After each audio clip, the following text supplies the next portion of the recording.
ICEM-vivant.com pour mieux vivre avec les ondes électromagnétiques de notre quotidien. Présente Sud Radio, la santé demain, Gilles Goncalves. Bonjour et bienvenue sur Sud Radio dans l'émission La Santé Demain, une émission qui donne la parole aux acteurs de la santé, de la médecine en général et de la santé au naturel en particulier.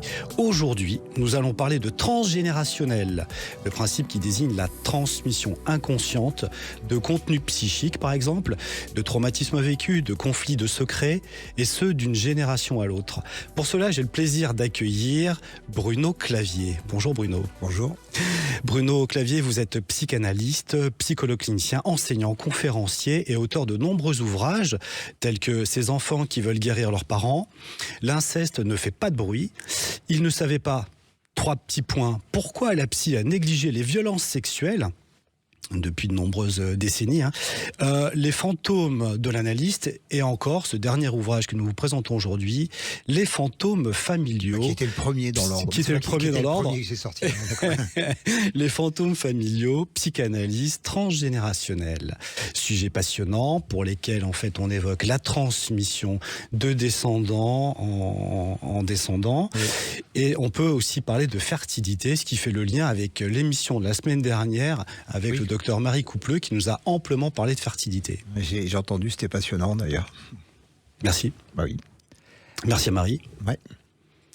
Donc cette fertilité, elle est impliquée dans le transgénérationnel, de quelle manière, par quel mécanisme? C'est-à-dire pour ça, il faut revenir à ce qu'on appelle le transgénérationnel et ce qu'on appelle les fantômes familiaux. À la base, il y a toujours des traumatismes. Donc ça veut dire qu'il va y avoir un traumatisme. Et puis, le traumatisme va créer des systèmes de défense. Et à partir, alors les systèmes de défense qu'on connaît dans le traumatisme, c'est le déni, l'amnésie, le clivage, des choses comme ça. Parfait. Donc là, on est dans le traumatisme vécu personnel par un individu. C'est-à-dire qu'à la base, c'est toujours quelque chose de personnel.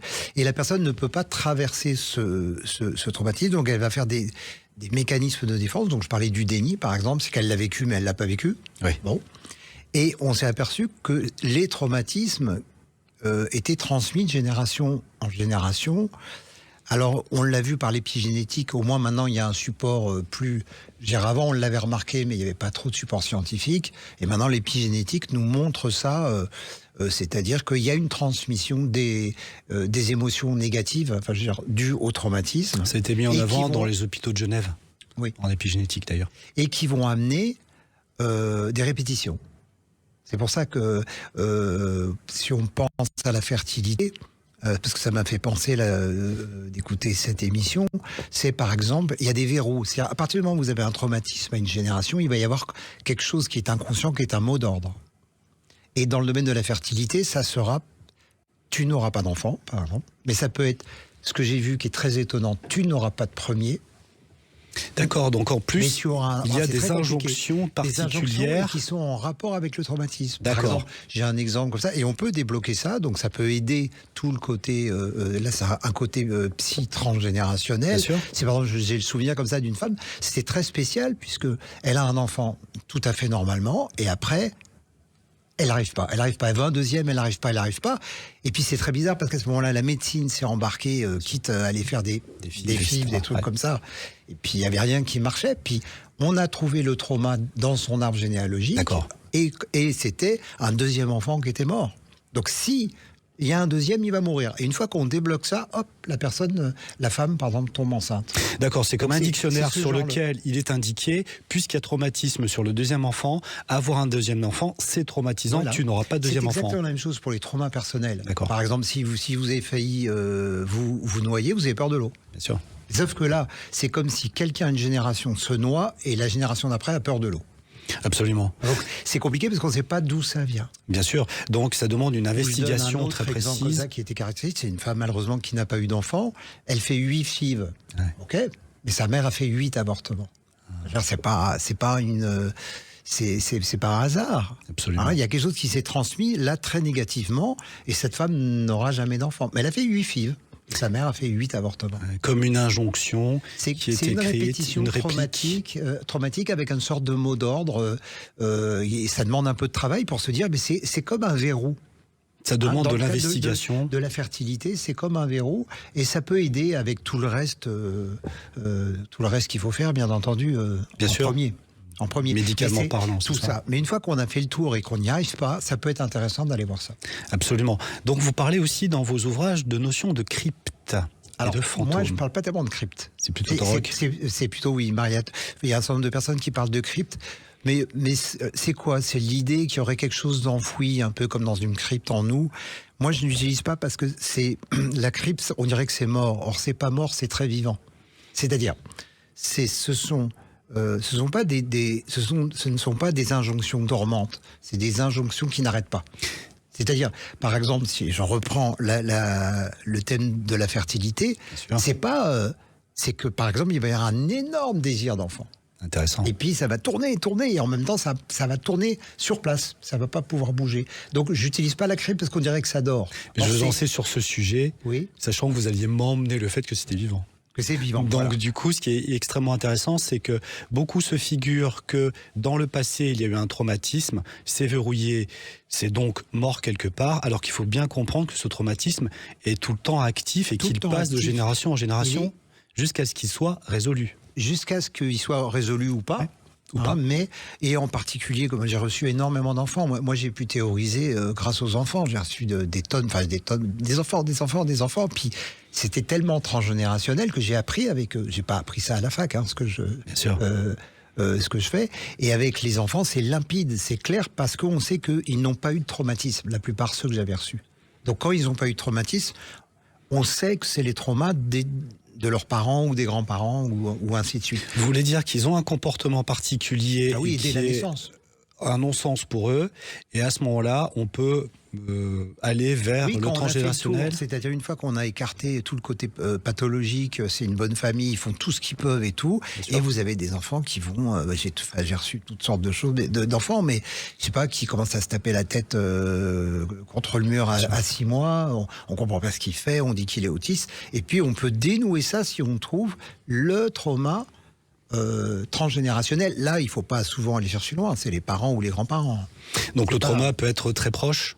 C'est en général proche. Il y aurait cette idée qu'on porte des trucs genre à cette génération, à la Révolution française. Ça, c'est possible, il y a des traces, mais c'est beaucoup plus proche. Moi, j'ai jamais demandé aux familles amenez votre arbre généalogique. On avait sous la main il suffit de raconter l'histoire de la famille et on sait à peu près tout, même s'il y a des secrets. D'accord, donc justement, ces secrets, parlons-en, il y a tous les traumatismes et il y a aussi les non-dits, donc des choses qui sont tenues secrètes et non métabolisées parce que non avouables, qui se transmettent de génération en génération. Voilà, mais là, il y a un peu, j'ai une critique à faire de la psychogénéalogie, elle prend les conséquences pour des causes. D'accord. C'est-à-dire que le secret et le non-dit n'est pas une cause, c'est une conséquence. C'est une conséquence. C'est-à-dire que c'est le trauma qui va amener le secret. Par exemple, je suis tombé enceinte, j'ai honte pour telle ou telle raison, je veux en faire un secret. Mais à la base, il y a un traumatisme. Et le non-dit, si je dis pas, parce que dans le non-dit, ça veut dire que très souvent, surtout dans le problème, je reviens à l'histoire de la fertilité. Je donne un exemple de non-dit. J'ai une voisine, je la vois la première fois dans la rue, on discute, elle est enceinte, je dis magnifique et tout ça. Puis un mois après, elle me dit j'ai fait une fausse couche. Ah, désolé pour vous et tout. On se revoit, je suis enceinte. Ah merveilleux, vous êtes enceinte et tout. Puis après, elle me dit j'ai fait une fausse couche. Là, je lui dis ça fait beaucoup. 2 fausses couches à la suite. Je lui dis votre mère, je lui dis, je sais pas, demandez à votre mère. Puis elle va voir sa mère, et puis elle dit, il n'y a pas un truc que tu m'as pas dit. Elle dit, si, mais j'ai pas pensé à te le dire. Avant toi, j'ai fait 2 avortements. Mon Dieu. Et alors, elle le dit à la femme, et la femme est tombée enceinte derrière, et elle a eu 2 enfants normalement. C'est ça le transgénérationnel. C'est ça. Merci beaucoup Bruno Clavier pour ces explications. On vous retrouve tout de suite, mais pour l'heure, nous allons retrouver le docteur Jean-Christophe Charrier dans la chronique chronique. Docteur Jean-Christophe Charrier, bonjour. Bonjour Gilles Goncalves, bonjour à tous. Alors, de quoi allons-nous parler aujourd'hui ? Alors aujourd'hui, un peu de dessert avec les fruits rouges et on va partir sur la fraise et la framboise. Parfait. Parfait. Alors j'aimerais le petit nom latin comme d'habitude. La fraise, Fragaria vesca. Et en fait, c'est la fraise des bois, c'est la fraise sauvage, c'est pas la fraise qu'on aura sur nos étals. D'accord. Voilà, qui est un peu dépourvue de. Elle a surtout été développée pour faire de la nutrition, mais pas forcément du soin. Donc c'est vraiment sur les souches anciennes qu'il faut se concentrer là en usage. C'est vous pourquoi les femmes réclament quand elles réclament des fraises en plein Noël, on sait qu'elles sont enceintes. Non, parce que la fraise vous apporte une vitamine indispensable, qui est la vitamine B9 pour la femme enceinte. Donc les envies de fraises, c'est souvent une envie de vitamine B9. Magnifique. Voilà. Donc on sait pourquoi le fameux « je voudrais des fraises » de Chéri. Voilà, tout à fait. Donc c'est une plante qui est très intéressante parce qu'elle va soigner vos douleurs. Elle est antalgique, elle gère les douleurs musculaires, elle est anti-myalgique. Elle a des propriétés un peu comme l'aspirine, comme la reine des prés, le saule blanc. Donc il y a de l'acide salicylique dans les feuilles de fraisier. Donc pour toutes ces raisons, c'est une plante qui est intéressante pour nos articulations et qui va aussi protéger notre système digestif. Qu'elle est astringente digestive, donc elle va lutter contre les diarrhées et contre toutes ces selles un peu pâteuses et molles. Le fraisier, nous, on l'utilise beaucoup en médecine de terrain parce qu'elle a des propriétés très intéressantes puisqu'elle va réguler, dans le sens de la frénation, la dynamique d'aromatisation. Ça, c'est le passage de la testostérone en œstrogène. Voilà, donc des androgènes surrénaliens en œstrone, qui est l'œstrogène métabolique. Et qui fait que ce passage se fait dans les graisses qui se trouvent au niveau de ce qu'on appelle la culotte de cheval et les graisses sous-ombilicales. Et ce qui explique que certaines jeunes femmes, en début de puberté, prennent beaucoup de graisse là, ou d'autres femmes, au moment de la ménopause, prennent beaucoup de graisse là, parce qu'elles fabriquent un organe qui compense les insuffisances des ovaires. Ou des hommes. Ou des hommes aussi, mais c'est moins. La testostérone se transforme en œstrogène. Tout à fait. Par l'effet d'aromatisation de la même manière. Et donc, on y associe beaucoup la framboise également, pour toutes ces propriétés accompagnant la structure ligamentaire. Et comment on les prend, ces deux ? Eh ben moi j'aime bien le fraisier, je vais le prescrire beaucoup en teinture mère et le framboisier en gémothérapie. Merci beaucoup Dr Charrier pour toutes ces explications. On vous retrouve sur institut-endobiogénie.fr et évidemment tous les dimanches pendant notre chronique. CEM-vivant.com pour mieux vivre avec les ondes électromagnétiques de notre quotidien. Présente Sud Radio, la santé demain, Gilles Goncalves. De retour avec le passionnant Bruno Clavier qui nous expliquait les implications du transgénérationnel, notamment dans la fertilité, l'infertilité, l'incapacité d'avoir un enfant. Pourquoi ? On peut revenir sur la notion de fantôme pour réévaluer un peu plus avec le poids qu'il est important d'accorder à ces fantômes pour bien comprendre ce que sont les mécanismes transgénérationnels. Alors, le terme de fantôme, c'est un terme psychanalytique des années 70 qui est un petit peu ambigu. Ouais. Bon, mais pourquoi ambigu ? Parce qu'on va croire que c'est un fantôme avec des chaînes et tout ça. Et c'est pas ça du tout. Alors il y a eu beaucoup de définitions, il y a eu plusieurs définitions, il n'y a pas eu beaucoup. On parlait de secret, de non-dit, et puis moi je suis arrivé par mes recherches à l'idée d'une émotion fantôme. J'appelle ça une émotion fantôme. C'est-à-dire, c'est dû à un traumatisme, et ce traumatisme va prendre la forme d'une émotion négative. La peur, toutes les émotions négatives, la tristesse, la jalousie, ce sont des émotions et qui vont passer de génération en génération et qui vont agir comme un fantôme dans le sens où on est agi par ça sans savoir pourquoi. Mais il faut quand même une certaine tessiture, un certain poids de cette émotion pour qu'elle traverse les générations. Il faut qu'elle ait été d'une part trop forte. Voilà. Trop forte, c'est pour ça qu'en particulier ce qu'on appelle les fantômes d'enfants morts sont les plus forts. C'est ça. Parce que c'est insupportable, il n'y a pas un parent qui se remet de ça. Donc voilà, les fantômes d'enfants morts sont très classiques et très puissants. Enfin voilà, et attention, ce ne sont pas les morts qui se promènent, on n'est pas là-dedans.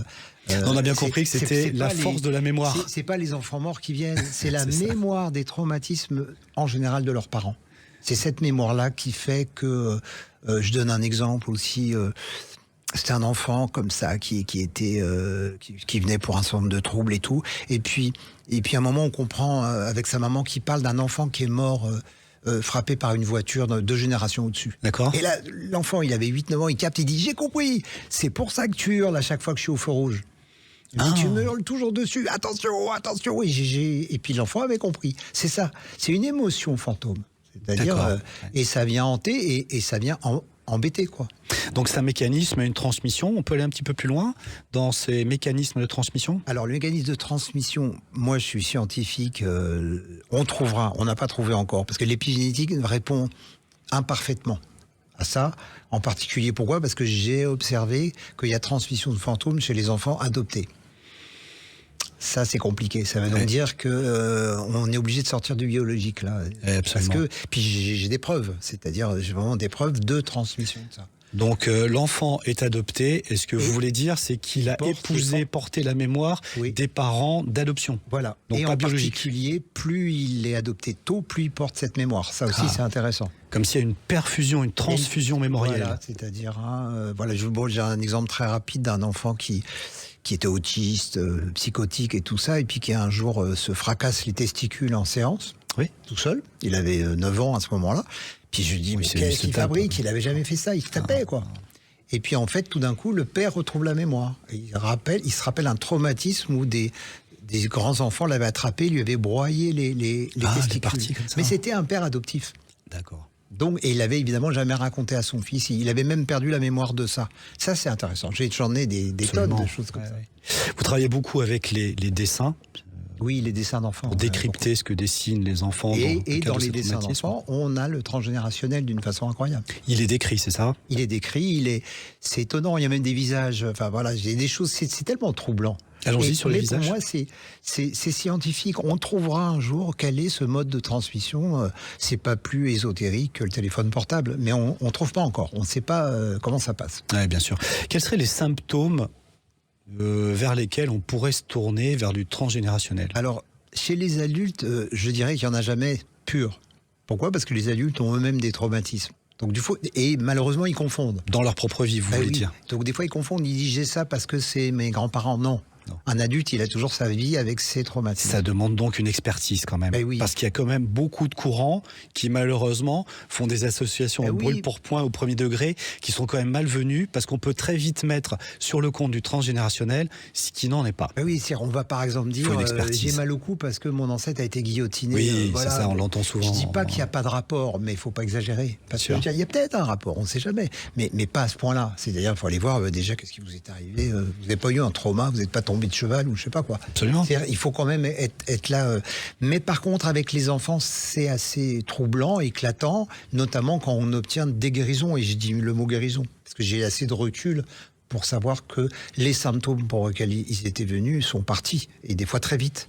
Quand on trouve quel est le fantôme. Ça, c'est assez spectaculaire. C'est comme ça que j'ai cru. Sinon, je n'aurais peut-être pas cru au transgénérationnel si j'avais pas reçu d'enfants. D'accord.